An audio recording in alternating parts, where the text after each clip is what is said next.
உனக்கும் என்னடா பகை? உன் நாட்டின் மீது நான் படையெடுத்தேனா? உன் மனைவியை களவாடினேனா? என் மீது நீ வைத்த குற்றச்சாட்டு என்ன? என் தம்பியின் மனைவியை நான் அபகரித்திருக்கின்றேன். டேய், என் தம்பிக்கும் எனக்கும் 1000 இருக்கும். இன்னைக்கு அடிச்சுப்போம், நாளைக்கு ஒன்னா சேர்ந்து. உன்னை நான் கூப்பிட்டனா? உன்னை நான் அழைத்தேனா? அப்படியே இருந்தாலும் என் தம்பியின் தரப்பு வாதத்தை மட்டும் வைத்துக் கொண்டு நீ எப்படி முடிவு செய்யலாம்? நீ நடுநிலையானவன், நீ நியாயஸ்தன், தர்மத்தின் பக்கம் நிற்கக்கூடியவன். நீ என்ன செய்திருக்கணும்? என் தம்பியின் நியாயத்தை கேட்டாய், என் நியாயத்தை நீ கேட்டாயா? என் தம்பியின் வாதத்தை கேட்டாய், என் வாதத்தை நீ கேட்டாயா? ஒரு தரப்பு வாதத்தை மட்டும் வைத்துக் கொண்டு மறு தரப்பு வாதத்தை கேட்காமல் ஒரு தீர்ப்பு கூற நீ யார்? அப்படியே நீ வீரனாக இருந்தால் என்னோடு எதிர் நின்று சம புரிந்திருக்க வேண்டும். அதை விடுத்து மறைந்திருந்து ஒரு வேடியை போல் பானத்தை பிரயோகித்து விட்டு வீரத்துக்கு அர்த்தத்தையா கற்பிக்கின்றார். அதே ராமா, போயும் போயும் நெடுநாட்களாக உன் தந்தைக்கு பிள்ளைகள் கிடையாது. கலைக்கோட்டு முனிவரை அழைத்து வந்து புத்திர காமஸ்ரீ யாகத்தை செய்து அதன் பிறகு உன் தந்தை தசரதன் தவமாய் தவம் இருந்து உன்னை பெற்றெடுத்தது. போயும் போயும் ஒரு குரங்கை கொள்வதற்கா மறைந்திருந்து பானத்தை பிரயோகித்தாயே? உன் தந்தைக்கு இருக்கின்ற அதே புத்தி தானடா உனக்கு இருக்கின்றது. ஆம் மக்களே, கூறுகிறேன் கேளுங்கள். முன்னொரு காலத்தில் சரையு நதிக்கரையில் வேட்டையாட சென்றான் தசரத சக்கரவர்த்தி. அவனுக்கு ஒரு சக்தி உண்டு. தொலைவில் இருந்து விலங்குகள் சென்றாலும் மறைந்திருந்து இங்கிருந்து பானத்தை பிரயோகித்தால் பல மைல்களுக்கு அப்பால் இருக்கக்கூடிய விலங்குகளை கூட அது குறிப்பறிந்து தாக்கக்கூடிய சப்தவேதி என்று சொல்லும் மந்திரத்தை கற்றவன் தசரதன். வன விலங்கை வேட்டையாட ஒரு சோலை மறைவிலே அமர்ந்திருந்தான். அது சமயம் சிரவணன் என்று சொல்லக்கூடிய ஒரு அண்டர சிறுவன். தாய் தந்தை வாய் பேச முடியாதவர்கள், கண் தெரியாதவர்கள், அவர்களை தலை யாத்திரையாக தராசு தட்டு போல் இந்த புறம் தந்தையும் அந்த புறம் தாயை வைத்து காவடியாக தலை யாத்திரை தூக்கி சென்றான். அந்த சமயம் சரையு நதிக்கரையில், மகனே, எங்களுக்கு தண்ணி தாகம் அதிகமாக இருக்கிறது, தண்ணீர் கொண்டு வாடா மகனே என்று மகனை அனுப்பி வைக்க சிரவணன் சிறிய மண் பூஜாவை எடுத்துக்கொண்டு தண்ணீர் கொண்டு வர சென்றான். சிறிய வாயுள்ள மண் பூஜா அல்லவா? தண்ணீர் எதிரும் பொழுது அதில் குடுகுடு என்று சத்தம் கேட்டது. அந்த சத்தத்தை கேட்டவுடனே மறைவில் இருந்த தசரதன் யானை தான் தண்ணீர் அருந்துகிறதோ என்று குறிப்பறிந்து பானத்தை பிரயோகித்தான். அந்த பானம் அந்த சிரவணின் உடலில் பாய்ந்தது. அம்மா என்று அலறினான். அலறல் சப்தத்தை கேட்டான் தசரதன். என்னடா இது? யானைக்கு குறி வைத்தான், மனிதன் குரல் கேட்கிறது என்று ஓடோடி வந்தான். தம்பி, யாரப்பா நீ என்று கேட்டான். ஐயா, என் பெயர் சிரவணன். என் தாய் தந்தை வயோதிகர்கள், கண் தெரியாதவர்கள், வாய் பேச முடியாதவர்கள். ஒரு மரத்தின் இயலிலே அவர்களை அமர வைத்து விட்டு தண்ணீர் கொண்டு வர வந்தேன் ஐயா. என் உடலில் பானம் பிரயோகித்து விட்டது, இனி நான் பிழைக்க மாட்டேன் என்று கூற, நான் தான் ஐயா தவறி உன் உடலில் பானத்தை பிரயோகித்தேன், என்னை மன்னித்து விடுங்கள் என்று தசரதன் கேட்க, ஐயா நான் பிழைக்க மாட்டேன், இந்த தண்ணீரை எடுத்து சென்று என் தந்தை தாய்த்தை கொடுத்து விடுங்கள் என்று கூற, அப்படியே உயிர் பிரிந்து விட்டான் சிரவணன். சிறிய மண் வாயு, சிறிய மண் பூஜாவை எடுத்துக்கொண்டு தசரதன் சென்றான். நடை தளர்ந்து வருவதை கேட்டவுடனே அந்த வாய் பேச முடியாத கண் தெரியாத வயோதிகள், ஐயா யாரையா நீங்கள் வருவது என்று கேட்க, ஐயா என் பெயர் தசரத சக்கரவர்த்தி, நான் குறிப்பறிந்து விலங்கு தாக்கக்கூடிய சப்தவேதி என்ற மந்திரத்தால் மறைந்திருந்து பானத்தை பிரயோகித்தேன். அது உங்கள் மகனின் உயிரை குடித்து விட்டது, உங்கள் மகன் மாண்டு விட்டான் என்று கூற செய்தியை கேட்ட அந்த வயோதிகள் மண்ணில் புரண்டு அழுதார்கள்.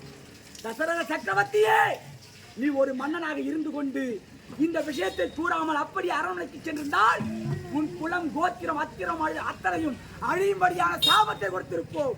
நீ வந்து உண்மை ஒப்புக்கொண்டதினால் இப்போது எங்கள் மகனை பிரிந்து நாங்கள் எப்படி துடிதுடித்து இறக்கின்றோமோ அத்தன்மை போல் நீங்கள் பெற்ற மக்கள் உங்களை விட்டு பிரிந்தால் அவர்கள் நினைவால் நீ துடிதுடித்து உயிரை இழப்பாய் என்று சாபத்தை கொடுத்தார்கள். அன்று மறைந்திருந்த தசரதன் பானத்தை பிரயோகித்து சிரவணனை கொன்றான். அதே போல இன்று நீ மறைந்திருந்து பானத்தை பிரயோகித்து என் உயிரை போக்குகின்றாய் ராமா. அன்று உன் தம்பி பரதன் நாட்டை ஆள வேண்டும் என்பதற்காக உன் தந்தைக்கு நாட்டிலே கருமத்தை செய்து பரதனுக்கு மணிமுடி சூட்டினான். இன்று என் தம்பி சுக்ரீவன் இந்த காட்டை ஆள வேண்டும் என்பதற்காக என்னை கொண்டு எனக்கு காரியத்தை கருமத்தை முடித்து என் தம்பிக்கு நாட்டை கொடுக்க வந்திருக்கின்றாயா? அப்போது தேவர்கள் மூவர்கள் வந்து முறையிட அப்போது மாணவர்கள் எல்லோரும் ஆனால் தேவேந்திரன் அம்சமாக நீ பிறக்க வேண்டும் என்று முப்பிரிவிலே உனக்கு ஒரு ஆணை. அப்படி நான் ஆணையிட்டும் நீ சேராத இடங்களிலே சேர்ந்தாய். யார் பகைவன் என்பவன் அவனை அடிப்பதற்காகத்தான் நாம் ராமாவதாரம் எடுத்து வருகிறேன் என்று உரைத்தேன். அதன் பிரகாரம் அந்த தென்னிலங்கை ராவனோடு நீ நட்பு கொண்டாய். அதற்காகத்தான் உன் தம்பியை காப்பேன், மணிமகுடத்தை சூட்டுவேன், வாலியை வதைப்பேன் மறைவாக இருந்து என்று நான் வாக்குறுதி தந்தேன். அந்த வாக்குறுதி நான் காப்பாற்றிக் கொள்ள வேண்டும் அல்லவா? அதற்காகத்தான் உன்னை கொண்டு. ஏண்டா மரணில் பானத்தை போட்டா நான் கேட்டுட்டேன். டேய், உண்மையில் நீ வன்னியர் கூட சத்திரியனா? சத்திரிய வம்சத்தில் பிறந்தவனா? நீதியின் பெயராலே நேர்மையின் பாதையை நீடித்து உழைத்து இட்டவாக பரம்பரையில் உதித்தவனா? ஒரு புறாவின் உயிரை காப்பாற்ற தன் தொடையின் தசையை அறுத்து தராசு தட்டிலே நிறுத்தி பருந்தின் பசியை போக்கி புறாவின் உயிரை காத்தானே அந்த சிபி சக்கரவர்த்தி, அவன் ஒரு வன்னியர் குல அவன் வம்சத்தில் உதித்த நீ இப்படிப்பட்ட இழுக்க செய்தான். வன்னியர் குல சத்திரியனாக கேட்டவருக்கெல்லாம் இல்லை என்று சொல்லாத தந்தையிலே வாழ்ந்து ஏக பத்தினி விரதம் பூண்டு முனிவருக்கு கொடுக்கிறேன் என்று சொன்ன ஒரே ஒரு வாக்கிற்காக நாடு நகரம் அத்தனை இழந்து பிராமணருக்கு தன் மனைவி மக்களை அடிமை புகச் செய்து தரகன் கூலிக்காக ஒரு பறையனுக்கு அடிமையாகி காஷ்டம் அடுக்கி சவத்தை தீமூட்டி சுடுகாட்டிலே காவல் புரிந்தான நியாயத்துக்காக சத்தியத்துக்காக சத்திய குலத்தில் பிறந்த ஹரிச்சந்திரன் அவன் குலத்தில் வந்தவனான். சந்திரனுக்கு கலங்கம் உண்டு, சூரியனுக்கு கலங்கம் கிடையாது. ஆனால் நீ பிறந்து சூரிய குலத்திற்கே ஒரு இழுக்க தேடி தந்து விட்டாயடா ராமா. நானும் பேசிக் கொண்டிருந்தால் ஏறும் போவதே தெரியாது. அதனால் இப்போதே அஞ்ஞானத்தை விட்டு உனக்கு மெய்யானம் தருகிறேன். என்னை நன்றாக பாடு. எனக்கு அஞ்ஞானத்தை கொடுக்கும் அளவிற்கு, அஞ்ஞானத்தை விளக்கி மெஞ்ஞானத்தை கொடுக்கும் அளவிற்கு நீங்கள் யாரையா?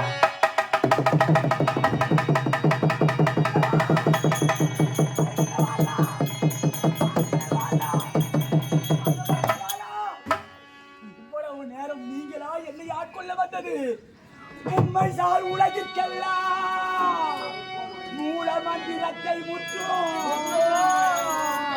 தம்மையே தமக்கு நல்கும்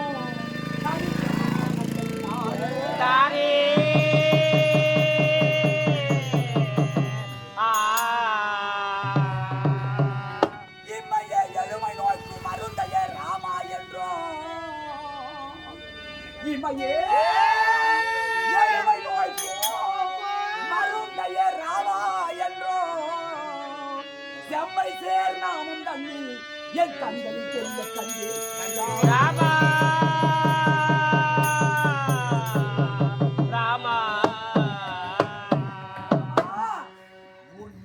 மறந்தாலும் என்னை நீ மறந்தாலும்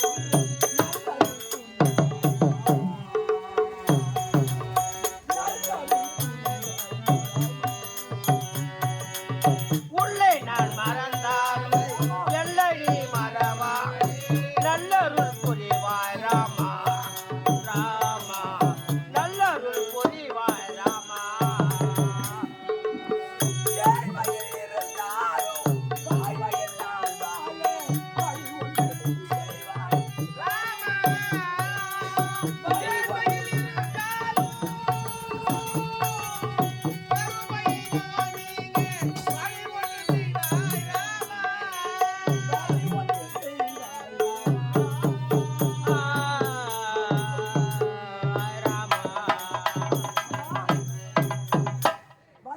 என்பது எம்பெருமான்.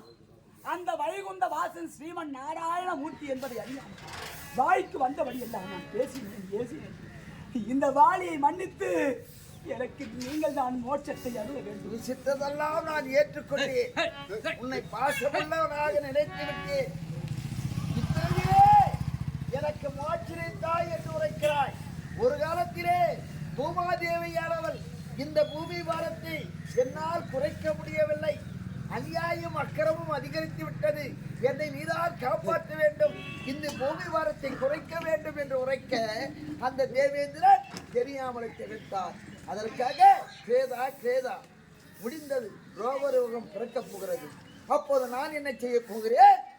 அதாவது தேவைக்கும் வசுதேவருக்கும் 8வது மகளாக நின்று பிறந்து 8வது மகனாக பிறந்து கிருஷ்ணன் கோபாலன் கண்ணன் என்ற பெயரோடு நான் வந்தால் இப்பிரிவிலே வாலியாக இருந்தவன் அடுத்த பிறவிலே அந்த குந்தமா பஞ்ச பாண்டவரை ஈன்றெடுக்கிறாரே குந்தமா தேவி, அந்த குந்தமா வயற்றிலே நீ அர்ஜுனனாக பிறக்க வேண்டும். நீ அர்ஜுனனாக பிறந்தால் அதோடு இல்லாமலே இப்பிரிவிலே தம்பி சுக்கிரவனாக இருப்பவர் உங்களுக்கெல்லாம் மூர்த்தவனாக கர்ணனாக பிறக்க வேண்டும். அப்படி பிறந்தால் இந்த 18 அக்ரோர் சேனையும் நான் அடித்துக் கொள்கிறேன். இப்படியை அந்த இடத்திலே நீ கொடுத்துக் கொள்வாய். அப்போது மோட்சம் தருகிறேன். இப்போது வான்சுகம் பெறுவாய். வந்தபடி எல்லாம் பேசுவது என் தம்பியை என்னை வஞ்சித்தது போல வஞ்சித்து விடாது. அவன் ஒரு குடிகாரன் ஐயா. என் தம்பி அங்கதன், என் மகன் அங்கதன் மதுபானம் குடித்துக் கொண்டிருக்கிறான். குரங்கியம் ஐயா, கோபிக்க வேண்டாம். இல்லை ஆண்டவா, ஏற்றுக்கொள்.